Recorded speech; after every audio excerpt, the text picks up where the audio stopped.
3. هنخش على الدايجنوسيس، هنخش على العربيات الامريكاني.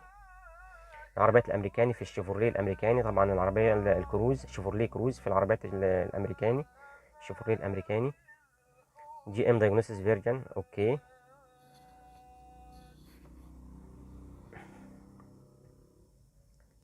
هنخش نعمل تشخيص اعطال ونعمل الخطوه او ازاي هنقدر نصلح العربيه دي. طبعا المشكله دي بتظهر في 3 حالات، في 3 حالات او 4 حالات. الحاله الاولى ان احنا مثلا عمرنا المكنه، لو عمرنا المكنه وطلعنا كرنك عمود الكرنك بره وعملنا له خراطه، المشكله هتظهر معانا. لو سي ان احنا برضو غيرنا الكرنك بعمود كرنك جديد او عمود كرنك استيراد وركبناه وعمرنا المكنه، برضو المشكله دي هتظهر معانا. الحالة الثالثة ان انت مثلا لو غيرت المكنة بالكامل، برضو المشكلة دي هتظهر معاك، اللي هي الكود اللي هو بي 315 كرانك شافت بوزيشن فاريشن نوت ليرند، ان عمود او حساس الكرنك او عمود الكرنك مش متكود او مش متعرف. الحاله الرابعه ان احنا مثلا غيرنا الكنترول بتاع المكنه، وبرضو في حاله تغيير الكنترول بنعمل له تكويد وتشفير مفتاح وتشفير ايموبلايزر، ونعمل له تكويد لقصه الكرانك شافت بوزيشن ليرند دي. هنخش اوتوماتيك سيرش، بحث اوتوماتيكي. العربيه احنا فاتحين كونتاك دلوقتي. انت بتقول عاوز تجرى الكود بتاع الفين بتاع العربيه ورقم الشاسيه، يس. بيقول لك افتح كونتاك، الكونتاك مفتوح، اوكي تمام.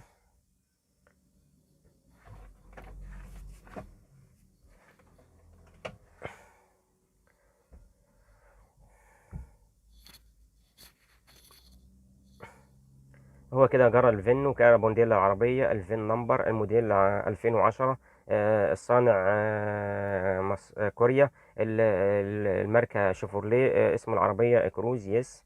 ماشي، بيانات العربية. هنخش في الهيلث ريبورت ولا سيستم سكان ولا سيستم سيلكشن؟ هنخش سيستم سيلكشن، اللي هو اختيار النظام هنخش عليه او الكنترول اللي هنخش عليه. هنخش على كنترول المكنة، انجن كنترول موديل اي سي ام. طبعا احنا زي ما قلنا المكنه 1600 سي سي، اللي هي ال اكس تي نوع المكنه 1600 ال اكس تي، اللي هي مكنه الاوبترا زي ما وضحنا لكم في الصوره. طبعا نوع الفتيس هنا معانا فتيس اوتوماتيك.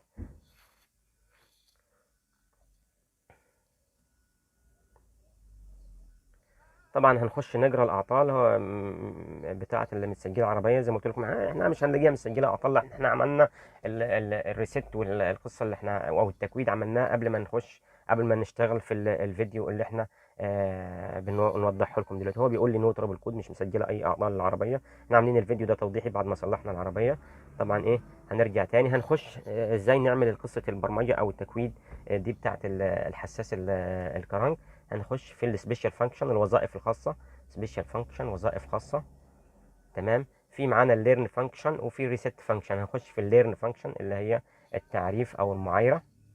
مديني كرانك شافت بوزيشن ليرن، هيتد اوكسجين سنسور هيتر ليرن برضو، وبعد كده مديني ايديال ليرن.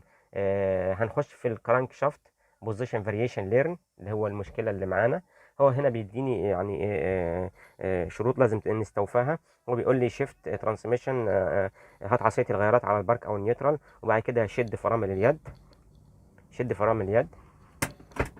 وبعد كده بلوك ذا درايف ويلز، اللي هو بيقول لك يعني ثبت العجلتين اللي عليهم محور الدفع، اللي هم سواء دفع امامي زي ما نقول دفع امامي او جر امامي، سوري جر امامي، او دفع خلفي. في طبعا فرق ما بين الجر الامامي اللي هي العربيات اللي على كبالن قدام، او الدفع الخلفي اللي هي العربيات اللي على عمود كردان خلفي.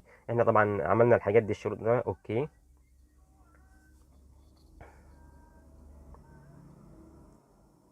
تمام. هنا هو مديني شروط لازم نستوفاها، الشروط دي قبل ما احنا وداخلين في عمليه البرمجه. هو بيقول لي الانجن سبيد ستارت ذا انجن، انجن سبيد اللي هي سرعه الموتور، ستارت ذا انجن يعني شغل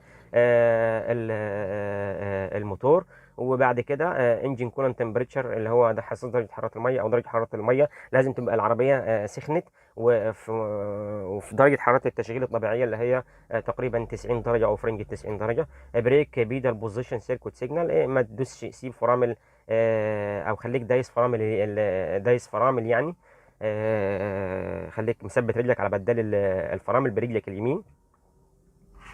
تمام، برجلك اليمين دوس فرامل.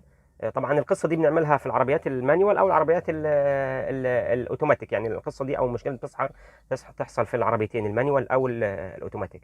طبعا احنا شغالين في الشروط، هو بيقول لي ستارت ذا انجن، احنا هنشغل دلوقتي توضيح يعني، ودرجه الحراره، وبعد كده دوس فرامل، خليك دايس برجلك اليمين، عشان رجلك الشمال هتستعملها في حاجه تانية انك تدوس بيها بنزين يعني. الاير كونديشن اللي هو التكييف لازم يبقى مفصول في اللحظه دي. والليرن بعد كده لورن السكسسفول نو، مفيش برمجه او معايره دلوقتي. فاحنا هنبتدي ندور المكنه، احنا فاتحين كونتاك هندور.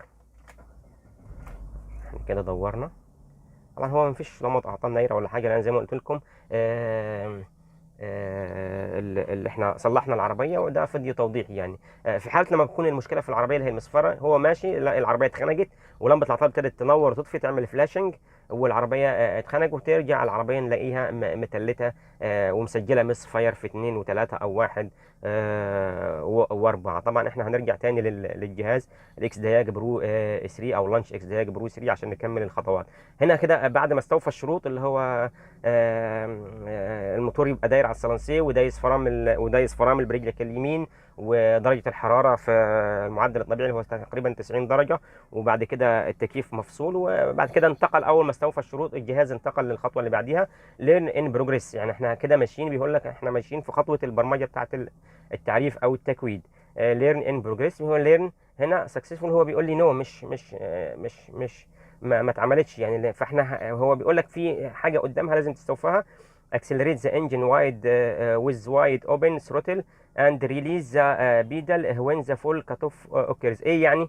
هو بيقول لك دوس بنزين للاخر برجلك الشمال، وبعد كده سيب الدواسه لغايه لما تلاقي ايه الموتور ابتدى يقطع او ابتدى يفصل معاك، ان هو اللي هو ما بيوصل لعدد الدفات الحرجه الموتور بيبتدي يقطع او يبتدي يفصل معاك. واحنا هنعمل الخطوه دي وانتوا خليكم معانا كده. هصور لكم فيديو برضو اهو. ابتدى الموتور يقطع، انا مثبت رجلي على دواسه البنزين، ابتدى الموتور يطلع وينزل لوحده كده. ايه كده الموتور ثبت. وهنا لما رجعنا لجهاز الاعطال بيقول لي تيست باس سكسسفولي، خلاص انا عملت كده المعايره بتاعه الحساس الكرنك او التكويد او التعريف بتاع حساس الكرنك. طبعا زي ما قلت لكم ان المشكله دي بتحصل لما بنغير مكنه او نغير كرنك او نخرج كرنك او نغير كنترول، ان هو ماشي تبقى العربيه ماشيه طبيعيه، بعد ما ندور تبقى ماشيه طبيعيه، وفجاه بعد ما يمشي شويه مثلا 2 3 كيلو يلاقي العربيه ابتدت تتلت وتقطع ولمبه الاعطال تنور وتطفي، والعربيه مسجله معانا مس فاير ومسجله معانا الكود. لما نخش بجهاز الاعطال بعد كده نلاقيها مسجله الكود اللي هو بي 0315 كرانك شافت بوزيشن فاريشن نوت ليرند، ان تكويد او حساس الكرانك مش متعرف او مش متكود على عمود الكرانك بعد ما خرطناه او غيرناه او غيرنا المكنه او غيرنا الكنترول. ده الفيديو حبينا نوضح لكم فيه المشكله دي، يعني بتواجهنا او واجهتنا كتير يعني، وفي ناس كتيره ما بتقدرش توصل لحل المشكله. فالحمد لله ربنا كرمنا وتوفيق ربنا كرمنا وعرفنا نوصل ازاي نصلح المشكله دي. طبعا الناس لما توقع في المشكله دي بيغير موبينه وبيغير سلك وبوجيهات ورشاشات، وبرده العربيه بتفضل تظبط شويه وترجع المشكله تاني زي ما هي. سبحانك لا علم لنا الا ما علمتنا انك انت العليم الحكيم، وصلى الله وسلم وبارك على سيدنا محمد وعلى اله وصحبه وسلم.